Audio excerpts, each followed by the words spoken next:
Have you ever wanted to discover what's missing in your life? Metaphysics is available to all and is part of your life even if you don't know it.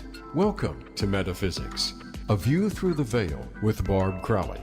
Together we'll explore the mysteries behind metaphysics and how to use it to have a deeper understanding and advantage in life. And now here's your host, Barb Crowley. Hi, this is Barb Crowley, and welcome to Metaphysics, a View Through the Veil. Today we're talking to Kelly O'Hearn. Kelly is the author of the acclaimed Arc Canum series of novels, a sweeping, time-bending, multi-book saga channeled through the tarot cards. Kelly believes that tarot is not about fortune-telling, but rather a language of energy and a narrative tool that reveals deeper truths. She used her past lives, which she discovered through tarot, for the first two books of many books of the Arc Canum series. These two books are published and available now for purchase. Welcome to the show, Kelly. I'm very happy to be here. Great, thanks. I think I had mentioned this to you before. You've written two novels, and you brought them through tarot. And I've interviewed people who have channeled books, but I've never interviewed somebody who used tarot to do that, or even understand how you can, you know. And you kind of tarot, you know. You didn't start even getting into it too much later in life after your kids and everybody else, right? Yeah, it was 2014, so I was 46 years old. Late to the party. Yeah, Yeah. I was late to the party. Damn, why did you Had a start? tarot reading. Damn, why did you start? What brought you here? Really difficult chapter. You know those proverbial dark nights of the soul? Oh, yeah. Yeah, my marriage was falling apart. My dad was dying. Just all things that I held as my foundational truths in my life, my sense of safety and security. Yeah. Pulling. And so I was in a free fall, Yeah. is what I call it. And I went into a store to buy a crystal here in St. Petersburg, Florida, and there was a tarot reader in the store. Free readings to their clients that day. And I just asked the owner of the shop about it. And I was so fascinated by what they told me, that how tarot is a language. It's a divination tool that gives insight into what it is to have a human experience. And the communication is between basically you and your higher self, or you and your guides, depending upon what you believe. So I was like, okay, that sounds really distracting. I needed something that would distract me from the reality that was crumbling around me. You know, and most of the decks now come with books, and they're beautiful. They're all works of art in and of themselves. So I bought my first deck, and I told no one. For over 3 years, I studied the tarot language, told nobody. It was just Why not? Were you ashamed of it or afraid of it? Ashamed of it? Yeah, 100%. I wasn't raised in a world where tarot or energetic, even openness was part of the conversation. I was raised in a strict religious faith of Catholicism specifically. Yeah, I was raised in Catholicism, Right? but we played with tarot cards. Yeah, never a thing. And I just was afraid of the scrutiny and the judgment and people questioning my decision making and things like that. And to be perfectly honest, I needed something just for myself. Right. I really needed that kind of friend, that confidant, because tarot, it became my friend. Like, it really helped me through that time to That's who you went to talk to. Yeah. Yeah. Never blow smoke up your skirt. Yeah. But how did you trust it? Because there are things, I never really studied it, but there are things that, you know, I'll do it, but I distrust. Pendulum for me is something I trust it in other people, but not really with me, you know? So there are things I don't trust. So how did you get to the point of trusting? Well, we all have intuitive abilities, right? You see, now I'll trust that, but not the cards. And the reason the cards were so good for me is because I'm more of a cerebral businesswoman brain. I liked having the physical evidence of seeing is believing. It had to be outside yourself.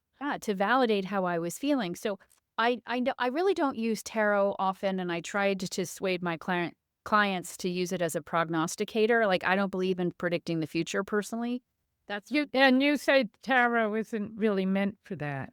no, that's not how I work. Some tarot readers may um, you know, you know, swear that they can do that, and that's their gift. That's Mhm. not mine, and I don't think that's beneficial personally.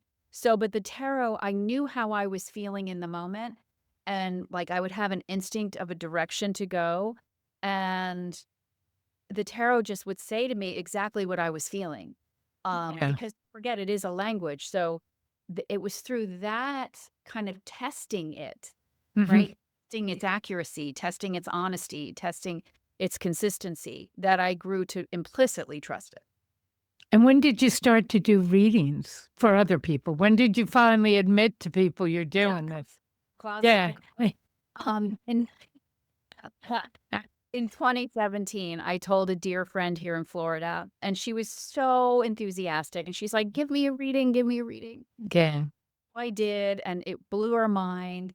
And so then I was just doing it like almost like as a party trick, like I'm going to invite people over and bring your cards. You can give readings, and everybody loved it. Right.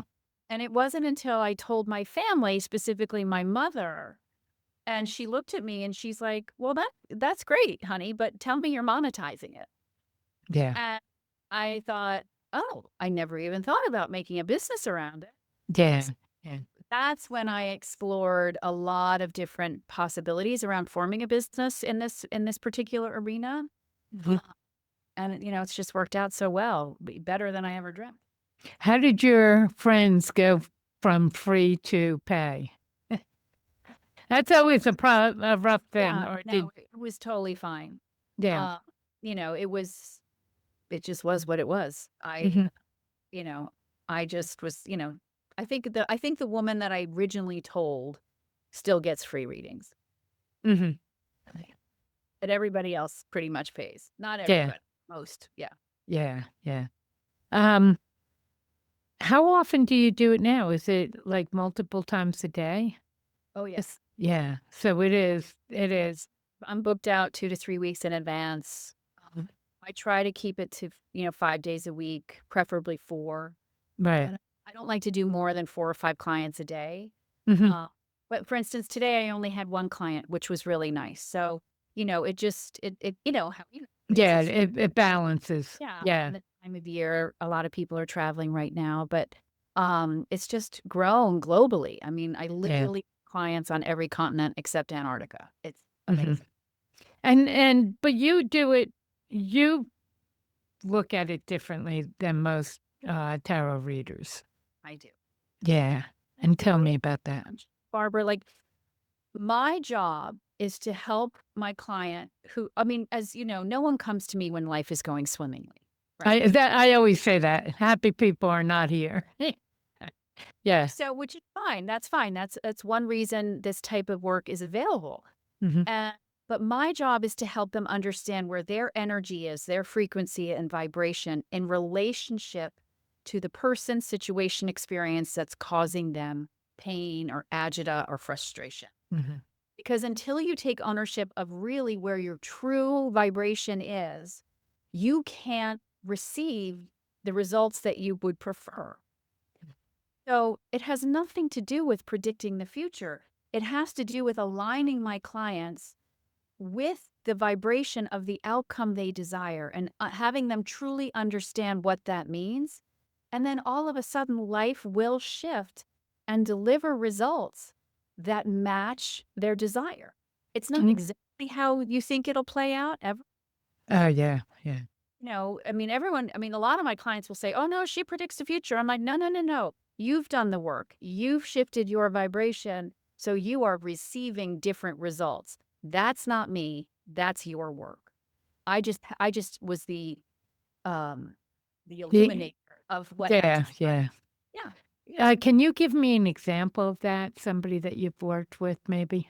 Of course. So, as you know, most people when they come to me are really upset because either a relationship is a problem, be it they lack a partner, their relationship is failing, or they desire basically more money. Mhm. Right? job. I need a better situation. I mean, pretty much it's always love or money. Right, right. These are the main ones. There are other Or things. boredom. I find a lot of people are bored and they're flat and they're kind of Yeah, starting to spiral into depression. that's very Yeah, true. That's very yeah. true. Let's just take a love example. A client comes to me, and let's just use a woman client, although I work with a lot of men, and she wants a lover. She wants a partner. Mhm. So we go through her history, et cetera, and she's just like, where is he? When is he coming? I can feel him. I know he's near. And I have to point out to her the very act of asking those questions, while it's wonderful to have our desires for life, where is he? When is he coming? The very vibration of those questions, the only vibration you're putting out is a vibration of lack. Mm. Wow. Yeah, Because clearly he's not here. yeah. So it's tricky. Language plays a big role in this. Mhm. So you have to be more aware of what you're saying into space, into life, into the air. Like, I have all the love I desire. It's as simple as that. Even though you don't have the lover you want yet, Mhm. like really having gratitude for all the love you do have, perhaps the love of a pet, the love of a sibling, the love of a parent, the love of a friend, all Yeah. love, whatever it is, the love of self, hopefully. And if you focus more on that, all of a sudden your vibration shifts into the arena of joyful enjoyment of love. Mhm. The partner can come. You can't find the partner if you're constantly looking, because all that the God, the universe, the divine will say back to you is, okay, let's keep looking. You're in the vibration of looking. I'll send you more opportunity looking. And that person is outside of your world. Yeah. There they are and there they stay. Yeah, of course. And it's like, Yeah. no, I don't want to look. I want the boy. I want the man. Yeah. Yeah. But that's not where your frequency is. So it's a really big aha moment. Like, a lot of people are like, oh my God, I so get that. Mm-hmm. And while it's like I will reiterate, it's wonderful to have our desires. It's great to want things in life. I mean, we're never stopping wanting Right. and having goals. I'm all about it. But just be very aware of the language you use and really what you're putting out there, because most of the time you're in an energy of lack. Mm-hmm. That's interesting too. And this is during your tarot reading. You know, this is a very unusual tarot reading. It is. It's very unusual. Yeah, yeah. It's a very unique experience. Mhm. Yeah. So But- so let's say you have somebody in mind and you've for this situation and you've told them that and they say, "Oh my God, I got it." Now, is that the whole reading or is that enough? Or, do Not you go always. through more? Some people, depending upon where they are on their own evolution and their own soul ascension and awareness of language, and what I'm talking about, because Mhm. some people come to me and they already have a really high vibration, so they can pretty much shift it quickly. Right. Some people you have to work with for quite a while. And is there any chance that they've come in and that they're not supposed to have a partner now? 100%. Right, but they want a partner. I've had to do that. I've had to say to them, like, I have to be honest with you. You are not ready to have this partner. Right. But ready or just not supposed to? Because I've looked at some lives where it's like, look, you had a bunch of kids, you had, a couple of different partners, and you just want to be independent. You just want to be, I don't mean lonely, but on your own, in this lifetime. Yeah. But their familiar is to have all these people around. Of course. So this is a tough lifetime. It's a lonely lifetime as they transition into their own. Does that make sense to you? Yeah, no, it makes a lot of sense. Yeah. So how do you deal? Or Yeah, on their soul's experience. exactly. Which is Yeah. lifetime, that's a different point of view. And have you seen that with people where they're saying, "Where's my partner?" And it's like, not this lifetime. No, I won't use that language with my clients, Mhm. as we're not looking at it. That's not why they come to me. They're not. I mean, some do come to me with past life questions, and then they're ready for that really high purpose. Oh yeah, no, I'm just talking about they want their partner they're not going to have a partner in this lifetime, Yeah. which you can see this, but they don't know this. If I saw it, I would tell them. I mean, that's what they're paying me for, is to be transparent. But I've never seen that. I've never seen that they never have a partner. Mm-hmm. I've never gotten that. Yeah. I've never had to share it from that point of view. You see, I have seen that where Oh, I'm it's, sure. yeah. And it's There are been people that are not meant to have a partner. right. And you can have some friends here, but but this is and believe me, if I put you back in that past life, you'd understand this life. You never got anything for yourself, nothing. And that's what this life is. But anyway, yeah, I wondered how you handled that, because I always look at that as that's a tough one, to break to somebody. We have to share with people, like, you're not there yet. Mm-hmm. When I say you're not ready, I mean, that's what I mean. Like, you have work to do here that will be really, really important work. And so don't worry about the partner right now. Try and your joy, your happiness is not dependent on that person. Right. Clean up your sandbox and you'll be shocked at how good you feel. Right. And then, they always want to know timing. Oh, not Hey, now. why? Oh my Yeah. goodness. That big, and I say to them, like, no, but then now you're back in the vibration of lack. Right. So, and my best answer to that is linear time doesn't exist in energy. I cannot do timing. I do know a few people that have more of your gifts, more the second ability to really, really see outside of this third dimensional realm, that have a good track record with time. Right. I really won't engage in that. I always say, first, psychics suck with time. So let's start there, and then I'll give you what I see. Yeah. Because it is a different time. You're looking at a different, time, a different concept of time, really. So it's, yeah. It expands, or Oh, yeah. It's just, totally I'm looking at a whole different world and trying to put it in this world, and it doesn't always flow properly, But I'm amazed. People come back to me, and apparently I do get the time pretty well, but I never trust it. It's like I always give my little disclaimer. Yeah. No, So, I mean, that's, I'm not surprised that you do well with it, but the disclaimer is important. So people, yeah. Because I'm looking at something that they can't conceive of, and in many ways, neither can I, because I'm still here. I'm still in this world, so. So you do past lives with tarot as well. I do. I don't do it often. It's not my favorite thing to do, even though that's the topic of my books. But yes, I've given some of my clients past life readings. Right. Yeah. I've not watched. Well, I guess I have, but most tarot readers don't do that. They kind of tell you where you're at and what's coming. That's the ones I've sat in front of. People want. That's Aquarius. Right. But some of my clients who really, really are in a tough spot and are really suffering and are so stuck and they just can't break out of that cage. Right. To know where they've been, to try and understand where they are. Yeah. Why am I the way I am? And it does go back. Yeah. Just to give some compassion to where you are. It's very purposeful. It always is. But then at the end of the day too, I'm like, okay. I mean, I'm happy to do it for someone that really, really wants it. Right. But with the understanding that, this is still you still have to take ownership of the life that you're living.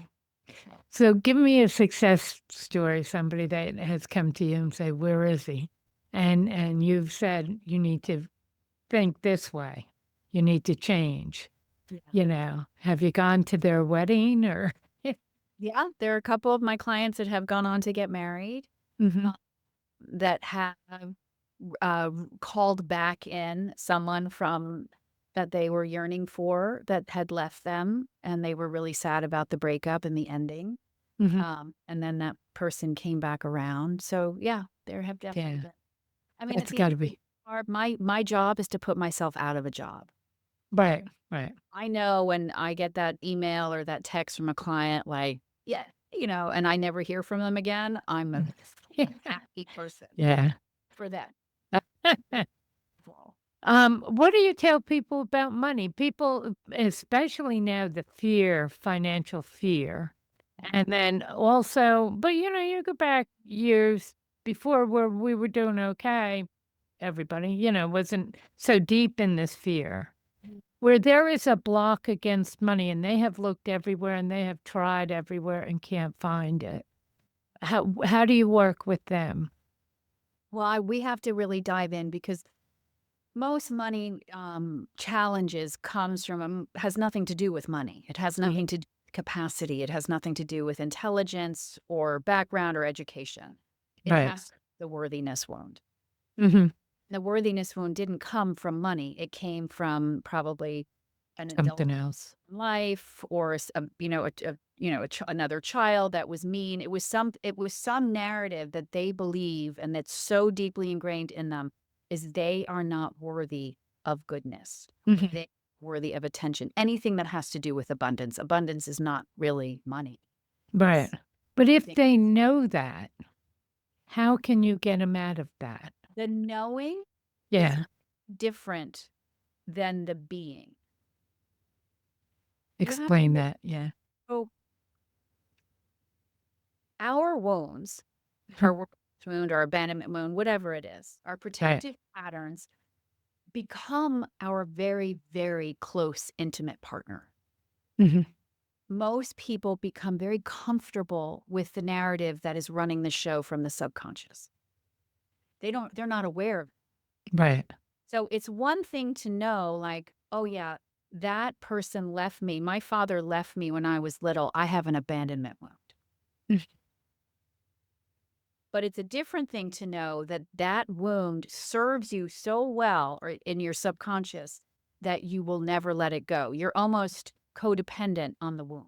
Right. Right. This is your story. And yeah.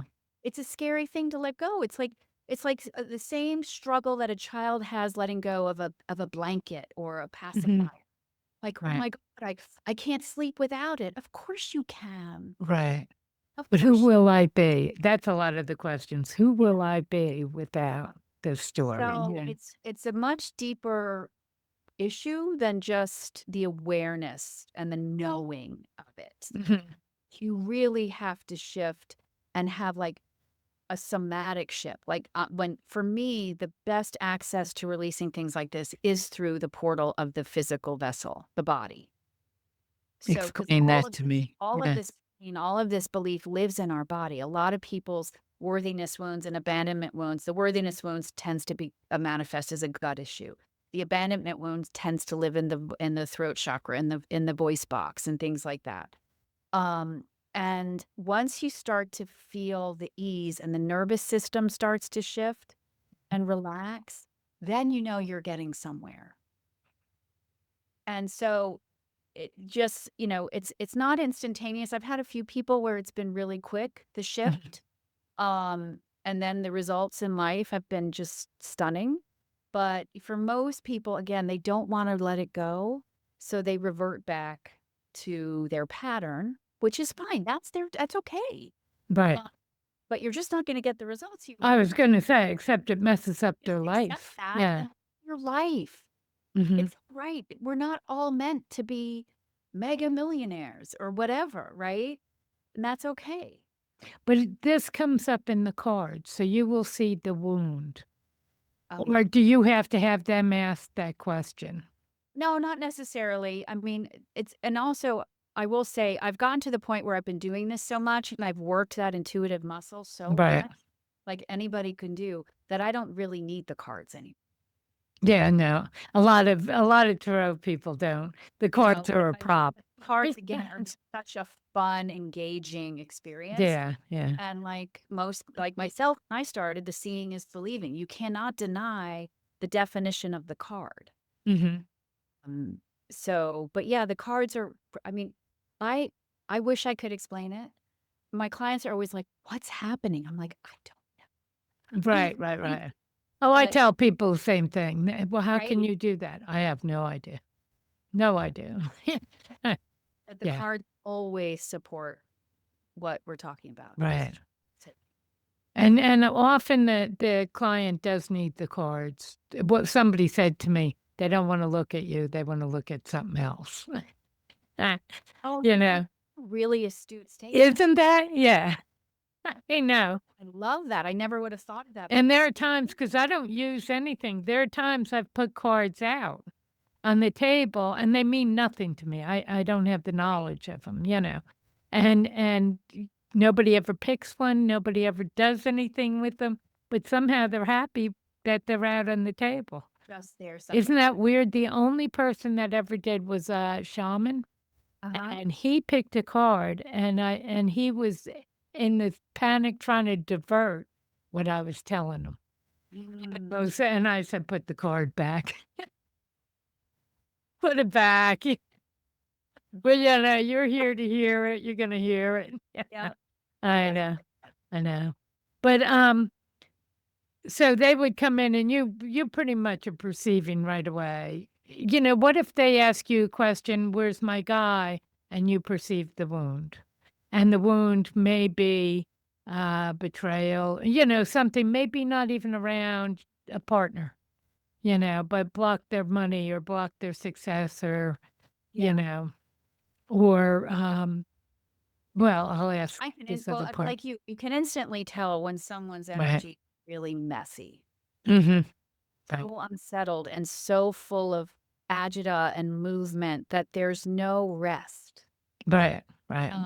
That I start there. I'm like, Mhm. before we talk about the relationship, the money, the new job, the Right. house, whatever, we need to just tidy up you a little bit. Mm-hmm. Yeah. Calm you down, get you more centered, allow you some space. As my best description, I tell people when you come to me, they're so gripping and it's so tight. There's no room for life to deliver. Yeah. Yeah. Yeah. I just want to Mm-hmm. and it's all this room for all this movement to come and flow by you. So they really get that, and then there's a lot of intention and effort to happen. Do you give them exercises, homework? No, not really. I think I've given homework twice. Mm-hmm. So just a recognition of this issue Yeah. will ease it up. Wait. Yeah. Most of the time when I've had to give homework, it's mostly when someone's in deep grief. Mm-hmm. Yeah. Those- Grief is a tough one. Now, with tarot or without tarot, can you talk to the other side? People have lost somebody. I can when I open myself to it. It's not something that I open myself to a lot. Mm-hmm. But yeah, that definitely comes through. And it's always just such a like it's shock. Oh, really? Yeah. Yeah. Again, like I said, I kind of like to that's not my favorite thing to do. Mm-hmm. Myself more closed off to that Right. avenue of information. But there are times where I have no choice. Like someone's and like such a strong presence and such a strong Right. They're in there and they want to be seen. Yeah. sorry, they're in the room. I got to talk to you about this. Mm-hmm. Right. Yeah. Right. The way I do it is I call them in, and I will not allow other spirits in there. If they show up, I'm leery. Yeah. Because there's so much floating out there. That I want a sealed bubble. So yeah. So I'm back to you when you first started to do it. Your life was messy at that point, and this gave you some clarity, and again, a safe place to go to kind of put your doubts and your fears on the table, and maybe get some information back. How did you then get to past lives, or how did it mature? So the past lives was actually a very kind of circuitous tale because as I mentioned earlier, I decided through the encouragement of my mother to turn this into a business.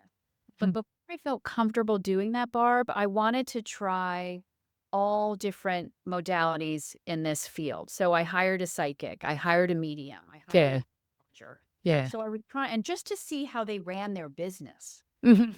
How did they do it? Like, was it through Zoom? Was it in person? Like, what was Right. See how did it what's out there. What are yeah, other people doing? Yeah. right? Yeah. And one thing I did is I hired a past life regressionist, Hmm. and it was this fabulous woman. Now, I have to ask, is this a person who told you about, because this gets confusing. Is this a person who told you about your past life, or is this a person who brought you to your past lives? Great question. The regressionist then is the wrong word. It was a past life channeler. She just Oh, told, she told you about. Okay. yeah, I was not hypnotized or put into trance or Hmm. anything. That's actually a very good point. Um, and in that experience, she said to me that I was in a current this was in 2017. Hmm. I was in a karmic cycle right now where of my most recent lives, I've been a woman, always in the company of very powerful men, but never as the wife, always as the mistress, the muse, or the mystic. Wow. And I thought, interesting. Uh-huh. I'm not sure. There's power and freedom in there, and there's no power and freedom in there.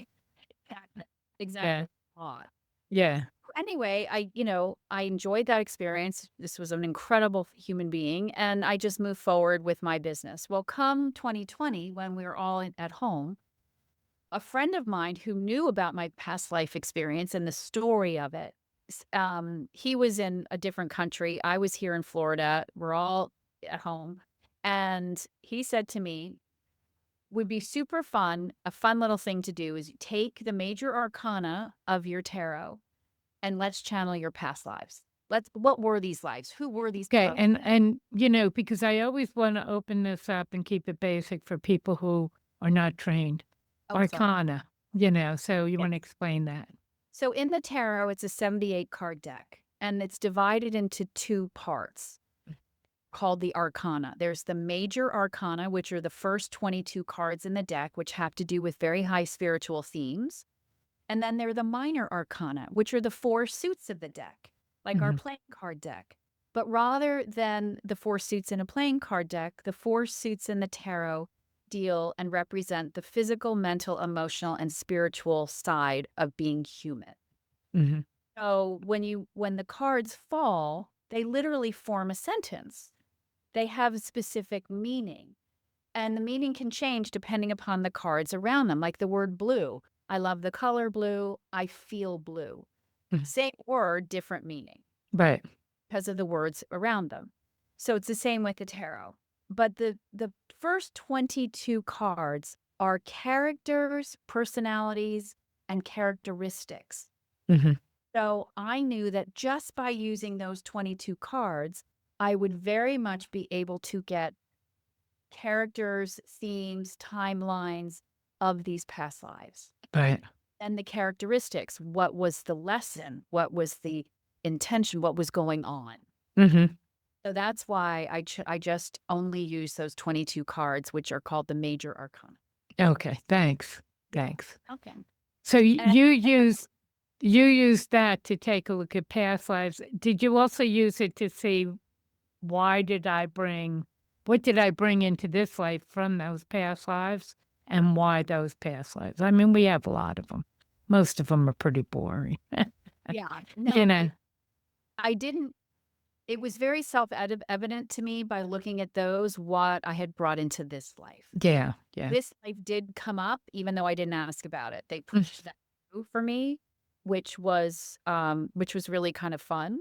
Right. But I mean, I'm very comfortable with the potential for this life, Mhm.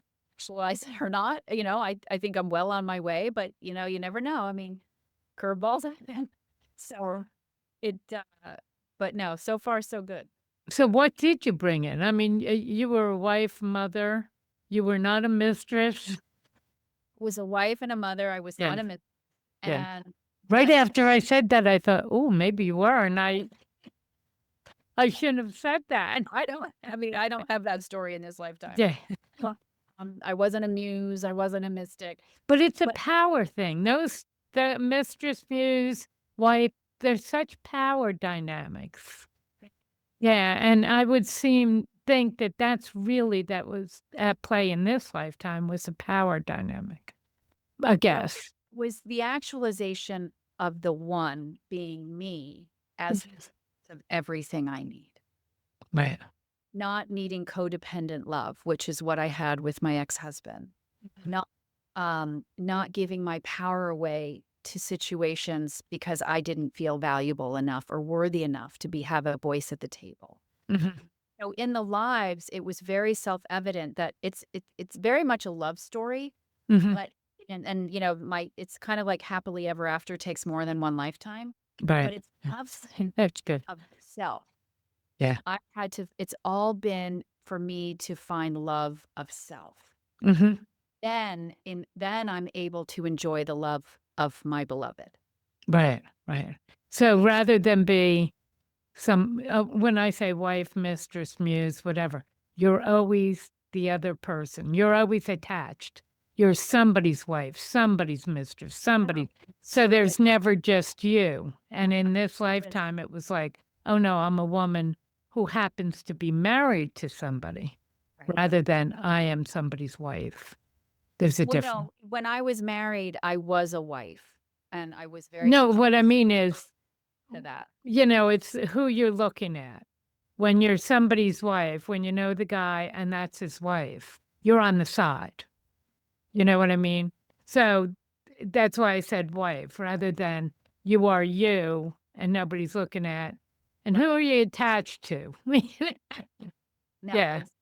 it's let me just put it this life, how in every past life I was always with a powerful man, but always in service or servitude to.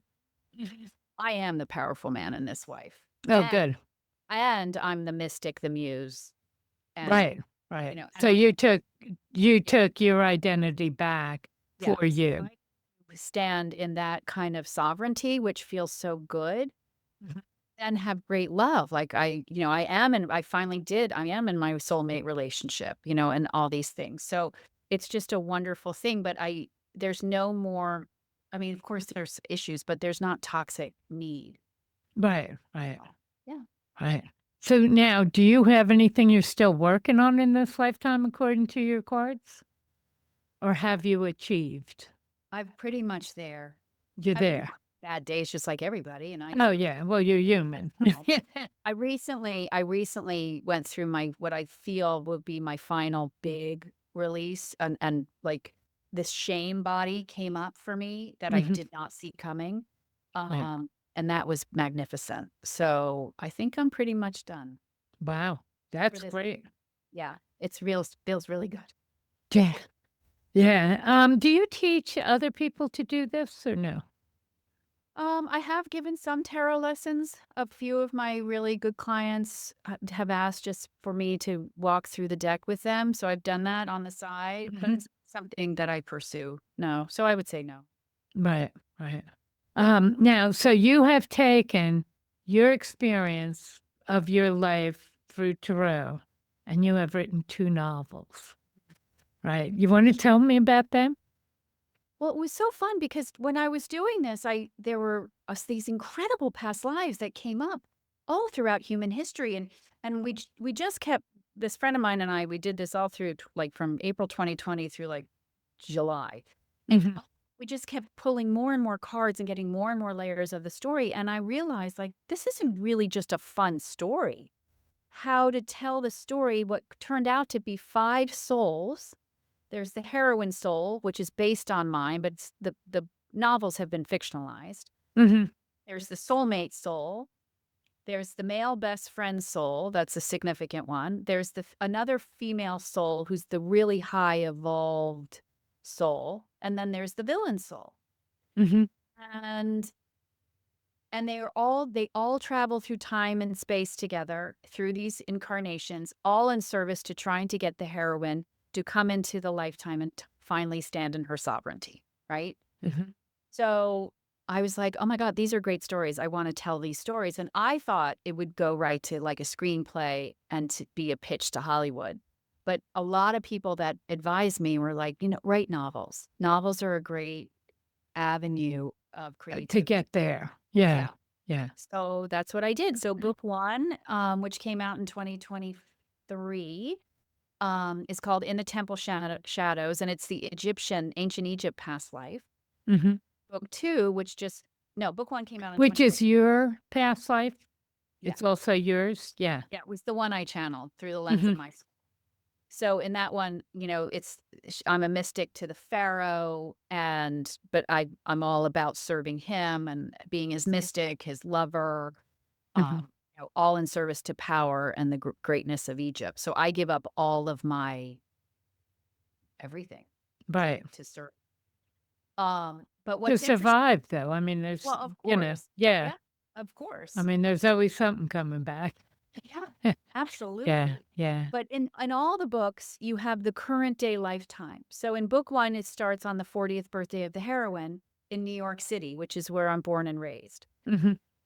But you'll go through about a year of time in the modern day timeline, but you go through an entire lifetime in the past life. Mhm. Book two, it picks up again where we left off in the modern day timeline, and you'll go through about another year or 14, 16 months. And then you go through an entire past life in Renaissance France. And then at the end, do you bring them together? Well, not really, because it's a series. I mean, and you have to Yeah. read. So you're still in their lives, Yes. basically. Yeah. Well, the French life is over, but you're still in the New York life, waiting to see what happens to those characters, Yeah. Yeah. wrapped up at the end of the series. Now, So- did you ever get stuck? Well, first of all, how was it to write it? Because, when I say reading it, I mean intuitive reading it. Right. It's a whole lot different than writing down a story. So how Yeah. was that? It's actually hasn't been that hard for me because I literally even channel it when I write. It just comes through. That's what I was wondering. It doesn't Yeah. come to me. Yeah. Yeah. But don't forget, I am not a writer. I am not a professionally trained writer. I've never taken Right. a writing course. I was a science and math girl in school. Yeah. I do collaborate with this amazing co-writer named Kate Fogarty, who is a professional. And she takes what I write and she puts the professional flourish on it, which I'm so Right. She cleans it up and polishes it. And Yeah. yeah. And then she's also now gotten so into the story that she throws great ideas and great possible plot twists. It's just in a beautiful collaboration. Oh, that's fabulous. Yeah. Oh, it's fast. And that's what I was going to ask. If you get stuck, do you go back to the tarot and say, Always. what is this? Why am I Yep. stuck? And what has stuck you? What has gotten you stuck? What items came up that you just, they stopped you, that you had to go back and kind of fix inside you, It hasn't been that much. It's just more for clarification to make sure that where I'm going is the right direction. Hmm. Like for instance, tomorrow I already have on the calendar a Zoom call with the very man that originally was with me in 2020 to create my past lives. And we're getting together because I've written a scene of a conversation between the heroine and her best friend. And I want to see if the conversation is on point. Right. Right. Pulling cards around it tomorrow. Hmm. Wow. That's pretty interesting to have that to go back to. It's like, the consultant. Yeah.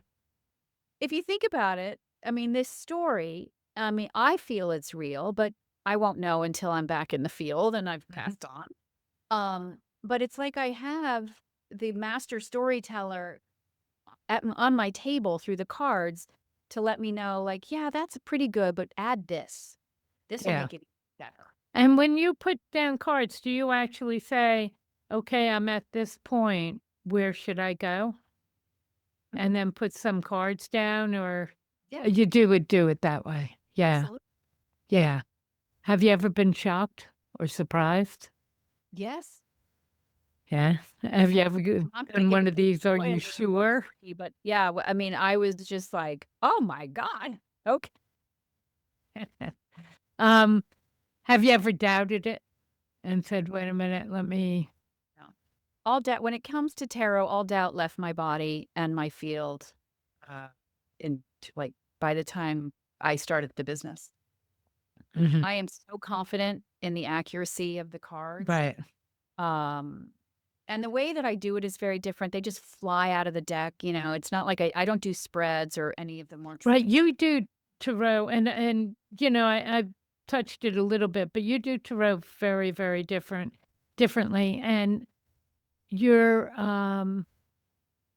understanding of tarot is very different than pretty much everybody else I think I've talked to. Oh yeah, I mean, I Just talking about how it's a language and it's a whole sentence and, these kind of things where, I don't hear people talking about it that way. That you're seeing something different. You're yeah. experiencing something different from the cards. It's a good thing you never got trained. It is. It's. I mean, I had a few mentors that inspired me greatly to do it that I so respected as people. And once I bought my first deck, um, that I found over the course of learning. But yeah, no, I just made it my own. Mhm. And you must have been pretty intuitive from the beginning.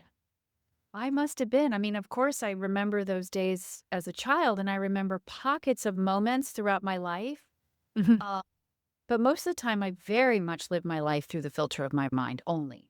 Right. Well, you said math and science, and that Yeah. is mental. Yeah. Yeah. It was all very mental based. So it was really the messy 40s that made you drop down into your Issue, then the marriage, and then, yeah. Yeah. right. Broke open your soul, I call that. What broke open your soul? That's exactly what it. I know, and Yeah. it's not always dark night of the soul. Sometimes it's a fabulous awakening, but it broke open your soul as well. Yeah. Yeah. Um, so what are you doing now? Now you've published your second book, right? Yeah, book 2 came out in May, Whispers in the Forest, and now I'm writing book 3, which is Wow. A Life in the Vatican.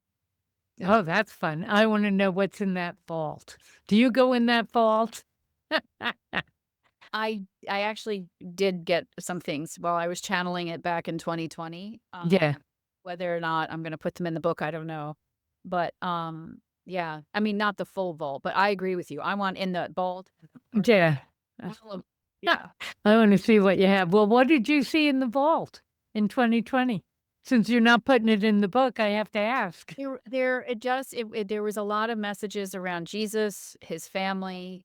There Mhm. was a lot of messages around that the era that I channeled was the late 1400s into the early 1500s, so kind of that Inquisition time Right. Right. where there was just so much, just all atrocities being done in the name of the Catholic Church. I mean, so much Right. killing, Power grabs, a lot of power grabs, a lot of garbage greed for power. for Yeah. the church, Yeah. done in the name of God, right? So it's a tricky thing. But so there was all of the awareness of the intentionality behind it all. Um, and that it did come from the highest seat. Yeah. You kind of think like, oh, well, the parish priests just went off, got power hungry and lost their mind. Yeah. No, I don't think so. I think it's at the top. Yeah. Coming down, it's a big power grab. A lot of time things you're seeing now, not so much with the Pope, but with, government people. Yeah, no, it's, I Yeah. mean, it's a common story with Humans. a lot, organizations. Right. It's just Um, leave it. I'm fascinating by what they know about energy and how to clean it, manipulate it, and use it and work it. And that's what I want to see. And that it's in that vault. You know, um, I actually went into the catacombs and I expected to really feel the energy, not only of the catacombs, but everybody who goes through. Right. You know, it was squeaky clean. That can happen. That can happen. There's always a residue. Nothing squeaky clean. And I realized, oh, somebody is cleaning this. There is active energy cleaning going on here, and it's all the time, like a machine. But you can't hold a machine that strong. No machines are strong enough because everybody who comes in there has energy. So no machine is that strong to keep, to be able to keep cleaning. Eventually, it's overwhelmed and it grinds to a halt. So somebody is resetting up that machine all the time. And it's got, in my opinion, it's got to be the Catholic Church. That's what I thought. But isn't that amazing? If you ever get a chance, go in there and see what you see. Let me know what you pick up. Yeah. So, anything you'd like to talk about that I didn't ask you? I like the wine to tarot thing. I know. Well, that was where my intuition really did start to come out, but it was in such a different focus with the wine, and I was a professional wine taster, and You're a sommelier. I forgot that. yeah, I did take it in that direction. But before I did the sommelier, Oh, I said it wrong. Sommelier. Yeah. yeah, it doesn't. Don't worry about it. I'm not gonna. I was a professional wine taster. That's what. Wow. And so it took me just on the most incredible experience of travel, but it really allowed me to trust my instinct. Your senses. Yeah. Yeah. Got it. So it was a good precursor. Mm-hmm. That is quite, the adventure, I would think. Yeah. And is there a lot of so this is off the tarot thing. Is there a lot of competition in there and nastiness in that? In wine? Yeah, and sommeliers, did you call it? No, things not that I. Oh, good. But I don't like that. Yeah. It exists. I'm sure there's a lot of competition between winery to winery, and right, and taster to taster, I would think. Yeah. But I'm kind of oblivious to that stuff. Yeah. Oh, that's good. Because sometimes even being oblivious, it ends up in your lap, and ends up somebody's coming at you. Yeah. Yeah. Okay. Well, thanks so much for being on. I really had a great conversation here. Such a conversation, Barb. Thank you. I enjoyed it. So you want to tell everybody where they can get hold of you and your books and So the best place to learn about the books, with a direct link to Amazon, which sells both books, and if you want to book a tarot reading, is on the website, which is arcanumtheseries.com. Okay. Say that again. Sorry. Yeah, Arcanum the series. Okay. Okay, great. And then I am on Instagram and TikTok under the handle Kelly O'Hearn Author. Mm-hmm. And that's Hearn, right? Ohearn. Right. Yeah. Thank you. Because people do it differently. Oh, very. Yeah. 100%. Facebook is under the handle just Arcanum, ARCANUM. And those are the best places to reach me. And then of course the books are on Amazon, ebook, paperback, and hardback. Yeah, great. Congratulations. Yeah, that's great. Well, thanks so much for being on the show. Thank you for having me, Barb. I really appreciate it. Thanks. Bye-bye.